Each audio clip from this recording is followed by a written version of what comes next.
Hey everybody, Orpheolus here. Welcome back to our Pokemon Sword and Shield. Last time, we explored Freezington to its fullest, and getting some leads onto where some legendary Pokemon might be. This time, we will be exploring Frostpoint Field, and really getting started here in the Crown Tundra properly. Like the first part was just a little bit of railroading so that way we can get our feet wet. And now, we begin the Crown Tundra properly.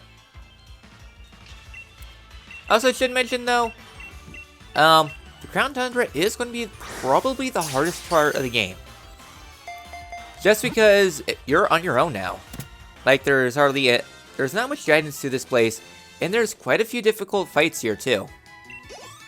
So be sure you're on your main game and everything.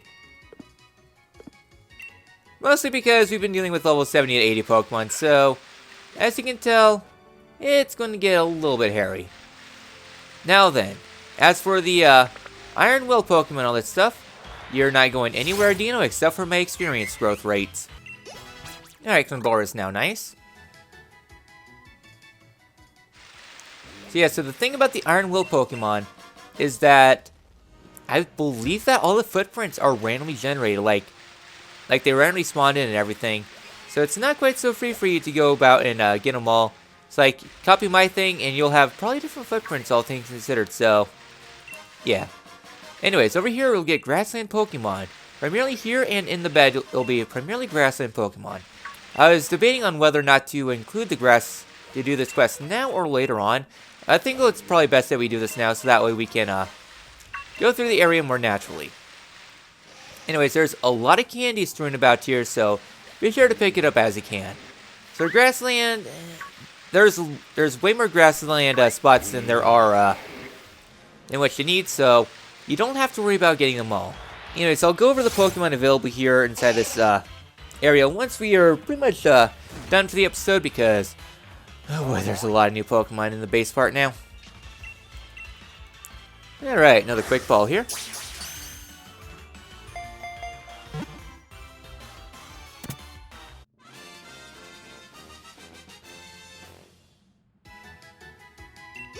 There we go. Another Pokemon for the Pokédex. We're just racking them up really quickly. Alright, send that to the box. So yeah, that's the only two new Pokemon available here, is Nidoran Male and Female. Personally, I do like them both, but they have some issues to them. Let me get this item here. Thank you very much. So right here is the first ruins. Just trying to see what we can find here. Just around the entrance, there's quite a few berry bushes here that are pretty good. No, Girder. Oh, hey, Nidoqueen. Yeah, some pretty strong Pokemon available here right now. Anyways, going back up here to Frostpoint Field, just to kind of wrap this area up. As a fun little detail that I should mention, though, about the trio Pokemon, is that when I was first playing through this thing, I kind of detoured all around that thing, and I never actually started the side quest until pretty much towards the end of the DLC. Is like, oh, there's a side quest here that I could have done during my entire playthrough, and I did not because I'm a derp, and now I can go ahead and do that. Adino, give me experience. Because I do strongly suggest getting a lot of experience coming up. Just because there's some very scary fights here, and you'll need all the levels you can. No, Jinx. I know you're curious, but stranger danger. So yeah, so I think that's more or less here in Frostpoint Field. It's kind of split up into two different segments. So yeah. I'll get to that later on. So now arriving down here into the big portion of the Giant's bed. Did we get that fly point? No we did not. Okay. I guess let's make this our first priority. So heading on across this pathway here, into the Giant's Ruin here. Prepare yourself, and make sure you have yourselves a lot of healing items. Oi, oi, it's me, Peony. How are things, Chief? What's that? You found someplace ruiny looking? That's gotta be one of those places. You know, the legendary giants are supposed to be. You see the door with the mysterious writing on it. I hear no one's ever been able to get it open. If that's all true, I think I call this particular adventure The Terrible Titans, lurking locked away. Ha, well, how's that grab you? Right then, Chief, I eagerly leave the rest of this research in your hands. Talk to you later. Alright then, so now we're heading up into the ruins. We have ourselves a TR hidden out of the way flash cannon, TR-70. A powerful steel type move. And if you know what this ruin's all about, you'll understand it right away. Rains on the door. Let ring the piercing note that will wake the giant of steel. What this means, ring a bell. Actually, no. Nope, it's easier than that. We just whistle.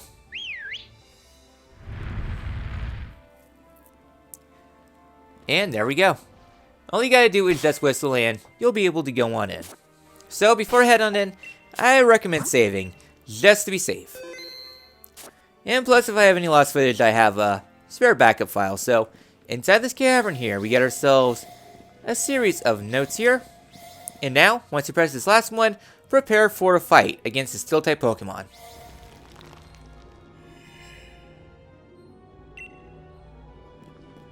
Okay, the thing is here. So yeah, save. I recommend saving before any legendary Pokemon. Just because these fights can get very nasty.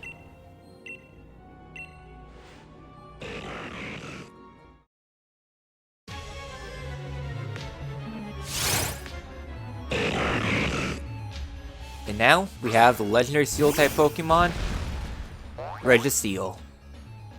Registeeling is level 70, clear body for the ability to use Heavy Slam, Flash Cannon, Iron Defense, and Charge Beam.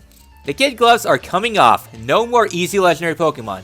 Every DLC legendary Pokemon here is a pain to catch, starting up with Registeeling. All the legendary Pokemon here have a base catch rate of 3, which means, good luck, it's like a 9% chance at 1 health to actually catch this thing with a very good Pokeball, so yeah. As for Registeeling, the name of the game is Defense. It has very good mixed defense. It's having like 160 or so, 150 defense and special defense, and plus pretty nice mixed attacking stats too. The downside though is that it doesn't have much HP and it's also very slow. As for moves though, it's a very well-rounded Pokemon able to take advantage of both physical and special moves, such as Flash Cannon, Iron Head, Hammer Arm, Zap Cannon, Superpower, Elemental Punches, and Body Press. Fairly alright move-wise, and can learn nice choice to add to competitive. Not the greatest Steel type Pokemon, but all around it's a pretty good thing. So the next thing to note about the legendary Pokemon here, the Shiny Charm does not apply to legendary Pokemon, meaning that they have their vanilla 1 in 4,092 chance of being shiny. Even if you have the Shiny Charm, it does nothing to these fights.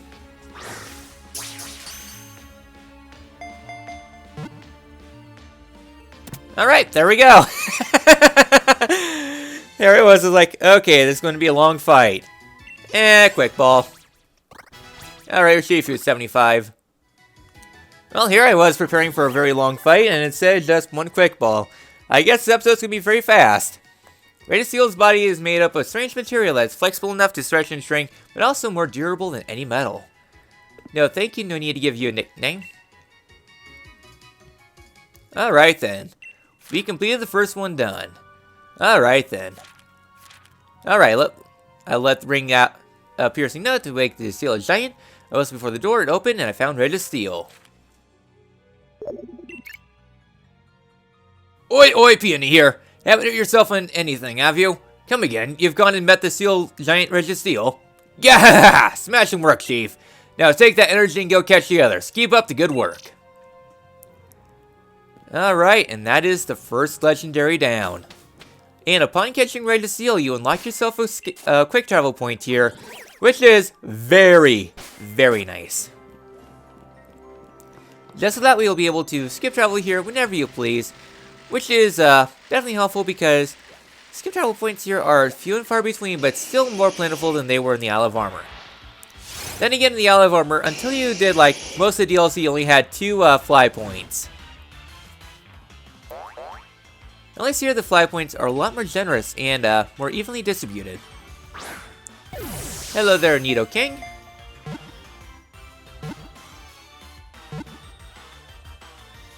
I do like Nidoqueen. I really wish I could have used it to use one in Fire Red in my Leaf Green Let's Play, but it's 1% encounter mean. I still like a Nidoqueen, but I do like Nidoking. I think Nidoking is one of the best Gen 1 Pokemon to use in the playthrough. Then again, that just goes to show my more offensive style based playthrough. Okay, and I guess Nidorino here too, just so we can complete the entire line. Yeah, sadly the Nido line's not super fantastic. It's passable. Especially for it being DLC, but then again, we'll get to some stronger Pokemon soon, and plus there was freaking Registeeling there. So obviously the power creep's going to be really strong here in the Crown Tundra. Alright, Spartoon 74. Alright, and another one for the Dex. Alright then, so heading on here to this little pathway, we have two ways we can go. Our first pathway is going to be kind of going down this way, I guess. I'm just seeing... Boy! Hi, Eevee! Alright, and also around here in the various areas, you are able to get some mints here too, which is also very nice and all that fun stuff. And we come here right out of the gate. If you're able to avoid all these Pokemon, you are very rewarded for your stupidity. Isn't that one of the best things about game dev? It's like, reward your players for their stupid actions. Let them get away with doing dumb things. Anyways, right here we get ourselves a cracked pot.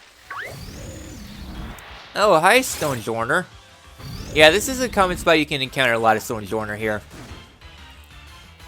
Throughout much of the area. I mean, it would make sense, this is a mystical place.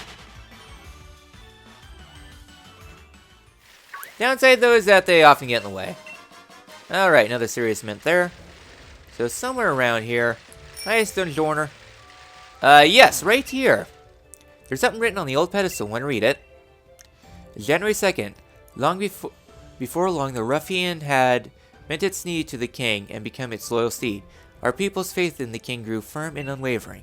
Our ancestors built a temple around the sacred sapling atop a tall mountain to give the king a worthy home. Moreover, they crafted a set of reins that let the king command its proud steed with ease. I like the various parts of world building they have around here in the Crown Tundra. It's like, yeah, it's important things. And you get rewarded for your expeditions. Also, let me go ahead and grab that. 10% on the way there. No, Stonjourner. Alright, here we get ourselves Room Service. Lower speed when Trick Room takes effect. It's a pretty good item, all things considered, for a competitive. I don't use it too often. Well, to be honest, I don't do competitive in general. Also, this camera is terrible. I haven't seen that all game, but yeah, the camera in this game is bad. Alright, another grassland Pokemon. You are able to get them all here at this time. Alright, inside this den, Snorlax! What a rough raid for 5 stars. Well, I guess I should probably mention this now as an important little detail, is that all the raids here, they have a chance of having Gigantamax Pokemon. Like, I think every single den, except for a handful, they will have a 5-star Gigantamax raid in them, instead of just being like 1 or 2 in the base game. Here, now every den has a chance, or more or less every den. Anyways, big mushroom there. Conkeldurr. I don't really want to fight you right now. Alright, I'm just heading along this pathway here, just seeing if I can spot any more of those grassland spot things. Alright, serious mint there. What's with all these serious mints? Alright, we get Nidoqueen here.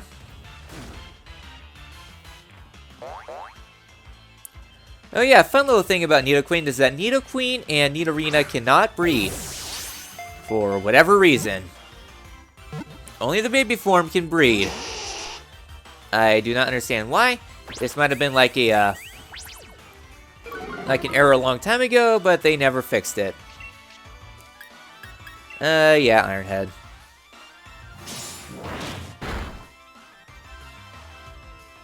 Scratch! Well, then again, you are a Moonstone evolution, so not surprising.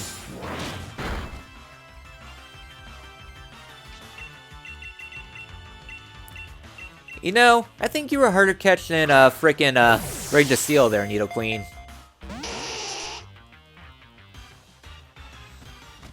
And this is bad. Yep, I called it.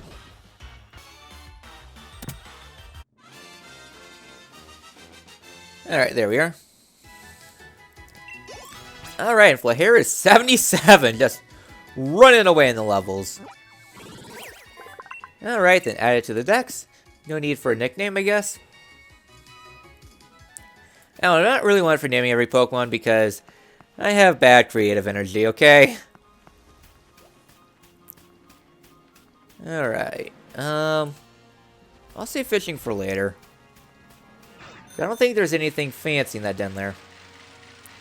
So I guess let's go ahead into the waters. No Basculin. No Basculin. Alright, den there. So heading up onto this den there, I think there might be some interesting Pokemon available in that max den. But here we get TR30 Encore. Terrible move. Just forcing that Pokemon to use the same move over and over again. Anything fun in this one? Dratini! That is a new Pokemon. Yeah, sure, I guess. I'll look over Dratini in a later episode. Alright, there we go. Dratini get. More time consuming than Registeeling. So yeah, so you're able to get a Dynite, or I think Dynite is one per every dent here in the Crown Tundra for every single raid. I do believe maybe rare rates are two, but for the most part they're always one, so you gotta keep that in mind. But with that, we got ourselves a Dratini, I guess. I thought that den might have had something a little bit fancy in there, and in a way it does. So coming on back up here to land, another grassland spot there. So yeah, so I think all the grasslands have different things there. And yeah, so coming up here to the very top of the place, we have ourselves a mysterious den here. If we interact with it, nothing is in the den. This is... We'll get to that later on. It's part of something very important, but we won't be able to do much with it for the time being. Next up, we're going to head up here to the entrance to the next area. Let me interact with this. Thank you. We're 16% of the way there. So hanging up here to Frostpoint Slope. We'll be exploring Frostpoint later on, but we want to talk to you first. So yeah, so this guy has a hard to get item every day, and he is another Watt Trainer. What's today's highlight? 5 apricorns for that? No, thank you. And he does have a regular inventory too, which you'll be able to purchase quite a lot of items here too. Like, his selection is much more than all the others, which is important because you really don't have too many. Also, I'm out of wishing pieces, so I'll just take one. So yeah, so we'll be farming wishing pieces later on. So back here to the Tundra. Man, I wish the camera had a little bit more of a down pan, but it's not, because this game's camera is probably one of the worst in gaming. I mean, there's worse offenders, but this one, cameras are supposed to offer you freedom. This one is no freedom at all. I know it sounds like I'm complaining a lot, but I have reasons to complain. Anyways, there we get ourselves a max mushroom there. Anything else down here? I'm just trying to keep my eyes out for some more footprints. Well, I'm not seeing anything, so right here we get ourselves another interesting Pokemon. Here, Aerodactyl. Ready for a fight. Yeah, another one of the fossil Pokemon, Aerodactyl. Aerodactyl is actually one of the better fossil Pokemon too in general, just because of its speed stat. I'll go over the bios at the end of the episode. Alright, I should probably heal. Anyways, another reason why I talked to that Watt Trainer there is because that Watt Trainer is another skip travel location we can go to later on.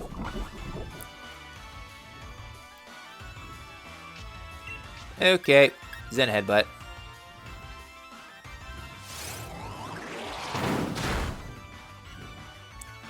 Nice random crit. It's not the end of the world. Alright, Shifu 76. Alright, there we are. So now back here to the base game properly. Jelly Mint there. Game balance, who needs that? Now heading on over here to the old graveyard, we have ourselves some guaranteed Poltergeist and all that fun stuff. pretty interesting because Poltergeist is pretty strong. I don't really need you, but you, I'll run. So yeah, so you'll be able to encounter Sinistea and Poltergeist here on the field, so that does make, if you want a shiny hunt for them, a little bit easier. If you want to try to shiny hunt the authentic Sinistea, go right on ahead. Just know that it's one of the most miserable experiences you will ever do. Yeah, it's still like 1% chance for it to be authentic. And even less so for a shiny.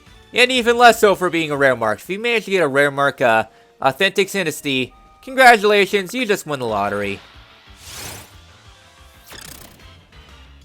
Because you can't tell unless you actually view it.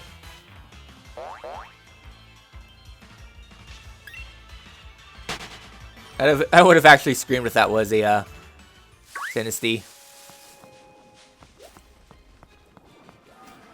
Alright, here we get ourselves another Soothe Bell. A very somber Soothe Bell too, because it's like soothing the spirits to sleep. And a Pokédoll too, I guess, so it's actually kind of somber if you think about it. Hooray for those random things to note.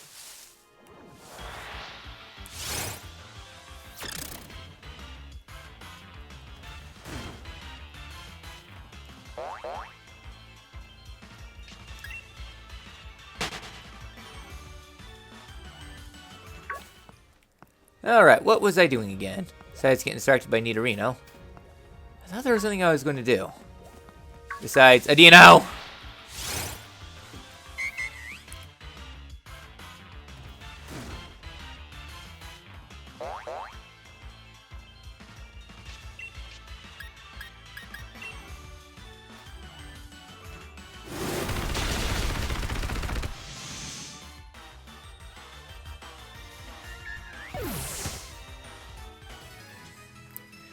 Yeah, this episode's going to be a headache to edit. Oh, welcome to 70. Hooray for violence! Anyways, next up here, another pearl, I guess. And all that fun stuff, so I guess I'll go ahead and slay you real quick. Poltergeist.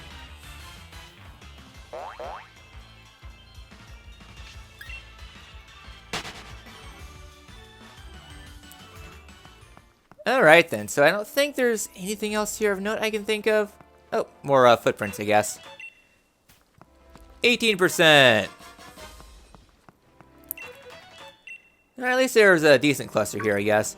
And also you can encounter yourself regular Dragapult here too, which is pretty cool. And terrifying too, but still pretty nice that this Pokemon that was once really hard to get is a lot easier to get now. Downside, they're very fast, and they'll probably outspeed a lot of your Pokemon. And a little one-punch it.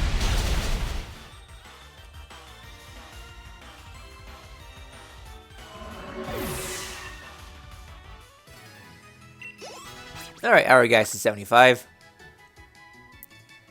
Yeah, we're doing really well for levels at this point now. Alright, Pearl String there for that grave. Now, down here inside this little tombstone thing, we have ourselves a another pedestal here. November 30th. Green flourished once more around our village, and rich soil began to spread. Vast lands lay open for farming once more. The village folk began to call the visitor a king in appreciation.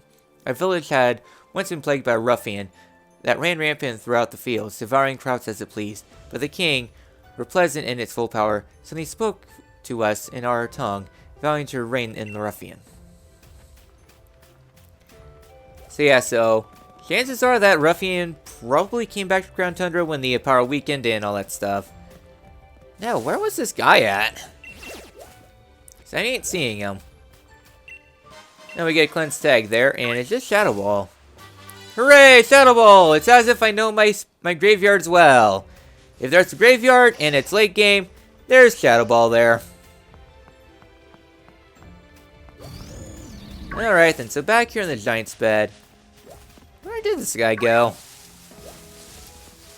I probably just walked past him and just ignored his existence. Revival Herb! Another disturbing little thing. Alright, a couple more things there, I guess. At least we're a quarter of the way there for grassland. Yeah, where is this guy at? I think he might be a little bit further, though. Yeah, maybe.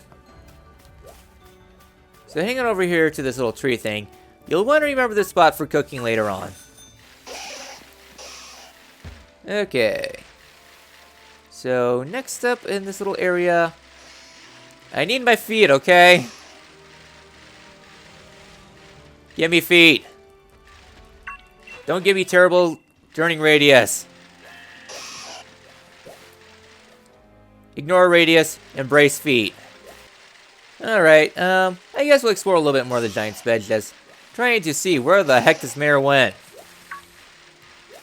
I mean, there's not more places that he could have gone. He could have gone off to that place there. Oh, I think we're getting to different areas. Alright, yep, another one of the will Pokemon. So we're starting to transition to a different region altogether. And that leads to the other place. And that leads to a different episode.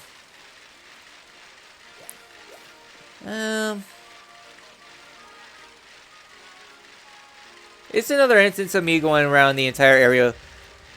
Just going in one big circle.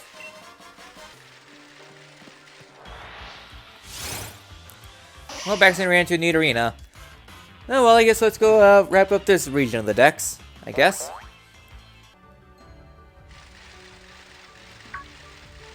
Oh, here's the guy. I just walked right past him.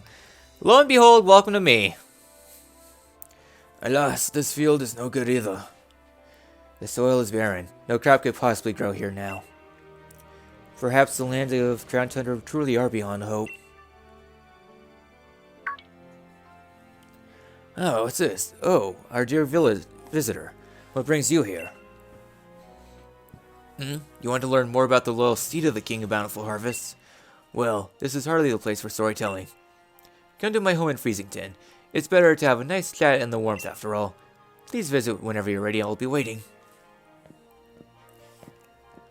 Alright, and that's the cue to go back there. So I'll be saving kind of the rest of that storyline for later because a lot of things will lead into one another, and I'll just save that for later on because that leads to more or less the remainder of the that storyline, which is the primary storyline here. So yeah, I'll be probably getting most of the footprints off screen just because of how tedious they get.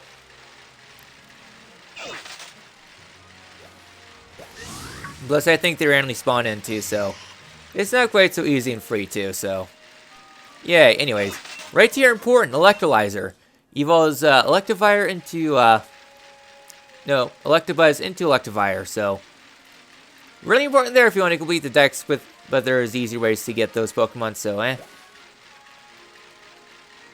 So all right, 42%. Yeah, I'll probably gather some more off screen real quick. So I guess with this all done, we did good progress episode. We managed to explore much of the Giant Bed.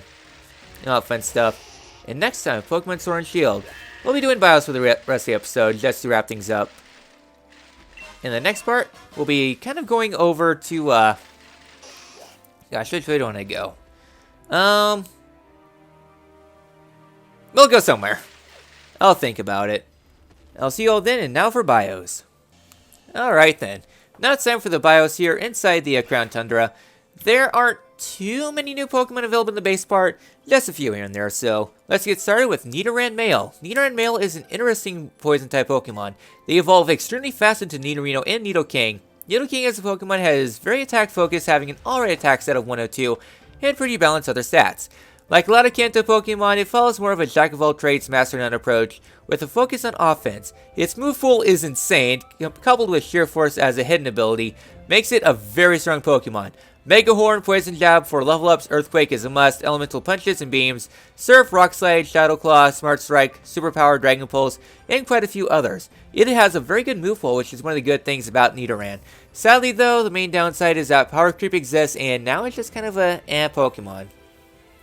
All around, it's still a pretty good Pokemon. I do like Nidoran, but Sadly, the later games have kind of crept beyond Nidoran's goodness. Next up is Nidoran Female. Nidoran Female is a bit like Nidoran Male, except it's more defensive focused. Stupid thing as a warning, Nidoqueen cannot breed for whatever stupid reason, only the base form can, which is kind of eh. As a Pokemon, it's a very well-rounded Pokemon that has pretty decent defenses and a good attack stat. It's a very bulky Pokemon that can do pretty good. That's pretty alright. Its move pool is very similar to Nidoqueen's, a couple differences here and there. The biggest is Superpower over Mega Horn. It's a very well-rounded Pokemon. Honestly, like a lot of Pokemon, if it were available much earlier on, it would be a whole lot nicer, but sadly though, because of power creep and just how strong a lot of these endgame Pokemon are, it kind of just falls off and is just kind of eh. Next up for the Giant Bed Pokemon is Electrobus. Found in thunderstorms, Electrobus and Electivire are very strong electric Pokemon, with Fire being very physical and Buzz being more special and speed-based. Electivire is honestly way better than Buzz thanks to a really good attack and speed, being able to go through, even though its speed stat's only like 10 less. As a Pokemon, Electivire is a hard-hitting Pokemon with access to Mother Drive, which if you're able to predict an Electric move, congratulations, you get a +1 to speed. Couple this with some pretty good moves such as Earthquake, Wild Charge, and all that stuff, it can be pretty good. Its speed stat's not super fantastic, but still good enough. As for moves, Darkest Lariat, Psychic, Flamethrower, and Elemental Punches, not as diverse a move pool compared to Magmortar, but it's still a pretty solid addition to the team. If you're better looking for the unique monster Electivire over Buzz because trade evolution akin to Magmortar, but still a pretty alright addition. Next up is Absol. Absol is a classic favorite Pokemon fans do like, including me. I do like Absol. As a Pokemon, it's a hard-hitting Pokemon with a base 130 attack stat, and all its other stats are pretty mediocre. All it does is just hitting hard and praying that it doesn't die in one hit. It does have some good abilities too, such as Super Luck being its best ability, increasing the crit rate, which would be really good. Word of warning when catching though, it does have a low catch rate and it does learn Perish Song, which makes catching this Pokemon a pain. If you want to use it though, it has a very good move pool with access to Night Slash with a high crit rate, doing pretty good damage. Psycho Cut, Swords Dance, Mega Horn, Play Rough, Stone Edge, and Bounce are all fantastic choices to put on. Absol's a pretty good Pokemon to use. Not super overpowered thanks to power creep, but still a pretty nice addition nevertheless. Next up is Aerodactyl. Aerodactyl is a pretty alright Pokemon. The name of the game is Speed. Having a base 130 speed stat is insane. With a 105 attack stat, it is a really solid Pokemon all things considered. It outspeeds the majority of the Pokemon and has access to pretty good moves all things considered. Rock Flying is an okay typing, does have a fair amount of weaknesses, and it's not the bulkiest Pokemon too. Rocket is a pretty good ability-wise, though it only has really Takedown to really use that, in order to use that ability, which does kind of suck. As for other moves, you can learn moves like Crunch, Stone Edge, Earthquake, Iron Head, Elemental Fangs are all really good options. Fly is probably the best bet it gets for flying moves, all things considered. If it can learn Brave Bird, that would be a super overpowered option. It is a pretty alright Pokemon to use, a fair share of weaknesses, but could make a solid addition to your team if only it weren't so late. And plus, if it had a Mega Evolution, it would definitely be a top tier Pokemon. And lastly, Really Well Fishing can find Lileep. Lileep and Cradily are very bulky grass rock type Pokemon. Its regular ability kinda sucks, but Storm Drain is really good. With the Storm Drain you can switch into water types, and what was once a neutral is now an Absorb, which is pretty cool. As a Pokemon, it's very defensive, not most on the offense, but with access to moves like Stockpile, Giga Drain, Ancient Power, and all that fun stuff, it can learn quite a fair amount of good moves, and Ingrain, Toxic, and Leech Life for stalling if you want to go more on the offense though, Earth Power, Sludge Bomb, Earthquake, Meteor Beam, and quite a few others. It plays more on the long game. Its attacking stats are pretty alright and pretty well-rounded Pokemon. Could make for an interesting addition, but Rock isn't the greatest subtype. It has a fair amount of weaknesses, so fair warning there. Alright, that's all the Pokemon available here, so next time, continuing on the Crown Tundra. I will see you all then.